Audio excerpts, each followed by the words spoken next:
তো আমরা বলে দিতে চাই বিএনপি সহযোগে যায় আসনের জন্য তিনি আমাদের 24-এর যে যুদ্ধ আপনারা দেখেন নাই আমরা শুনছি 24-এর বিপ্লবকে যে গণমাধ্যমটি গণমানুষের কাছে পৌঁছে দিচ্ছে এবং সাথে সাথে পাবলিশমেন্ট দেয়া যায় সবচেয়ে বেশি ভূমিকা রাখছে তার মধ্যে প্রতিনিধি আমরা যদিও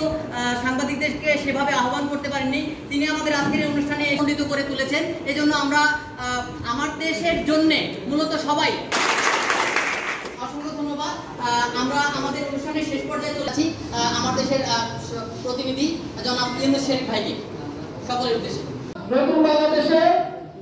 সংস্কার বিচার অসংখ্য ধন্যবাদ সুপ্রিয় উপস্থিতি আমরা আমাদের অতিথি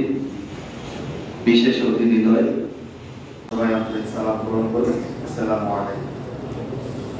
ব্যবস্থা করা হয়েছে সবাই পেয়েছে কিনা যদি কোনো ত্রুটি থেকে থাকে এছাড়াও আজকের এই অনুষ্ঠানটি বাস্তবায়নের ক্ষেত্রে এনসিপির যুগ্ম আহ্বায়ক আমাদের মাকসুদুর শাহাদাত খন্দকার মঞ্জু ভাইকে তার শেষ কথা রেখে বিভিন্ন উপজেলা থেকে আগত বিপ্লবী বন্ধুগণ তখন এই বর্গি নামক